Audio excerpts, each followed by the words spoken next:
Earlier today, Donald Trump unveiled his economic agenda, as we mentioned, at the New York Economic Club. So let's bring in Fair and Balanced, someone who backs Hillary Clinton's economic proposals, the Center for American Progress's Economic Policy Managing Director, Andy Green. Donald Trump said this today: not one single idea from Hillary Clinton will create one new job. Counter that from your side.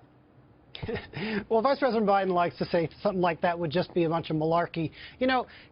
Secretary Clinton has a plan to invest in infrastructure, rebuild this country. And we well know that infrastructure has a net job-creating impact as a multiplier. So I don't know if Donald Trump is saying that the good, hardworking men and women who are laying down concrete and rebuilding our roads and bridges are taking a welfare check. But that seemed to be what he was saying.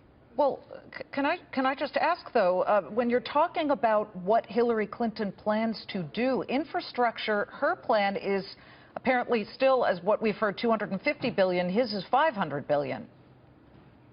Well, I mean, no, he proposes stuff without having anything to back it. So I don't think the $500 billion is really very meaningful. She's at a $250 billion plan. The Center for American Progress has a $500 billion plan. I'll take any plan that has real specifics on how to build it out and make sure that it's going to work. And the key here is, if you want to know about where somebody's values are, you look at their budget.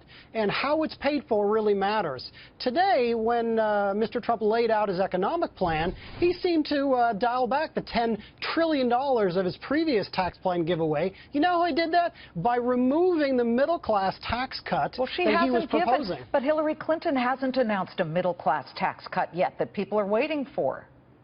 Well, I don't think that's true. She's proposed a tax simplification plan.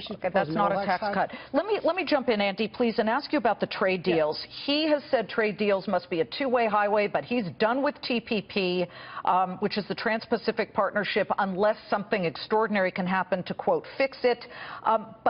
Look, he sounds isolationist, but so does, in a way, Hillary Clinton. I think everybody's a little confused, even Donald Trump's top finance guy, Steve Mnuchin. There was a pretty interesting interview that Neil Cavuto did with him. Listen to this.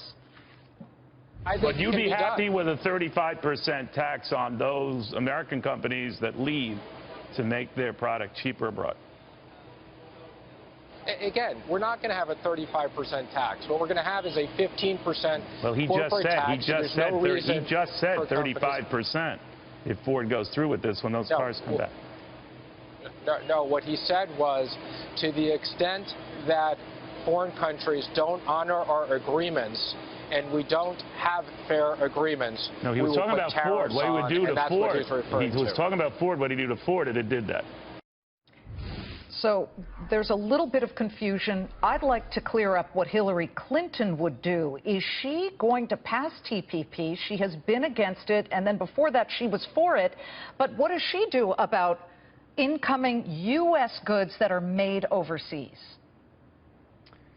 Well, she has a pretty detailed plan for how to rebuild American manufacturing, and one part of that plan is she said that she's not going to support TPP.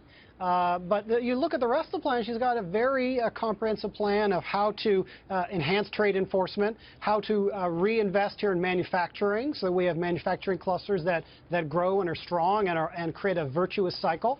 And she's got a plan to have apprenticeships and workforce training.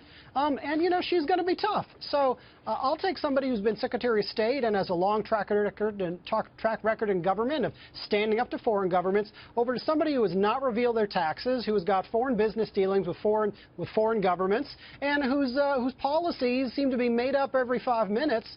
So Donald Trump is really not qualified, not ready to be president. There are a lot of questions on both of these candidates, and I'd say, Andy, that it shows in the polls because both have high unlikability problems, rather.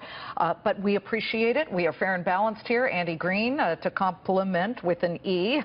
Martin Feldstein. Andy's with the Center for American Progress. He's the managing director.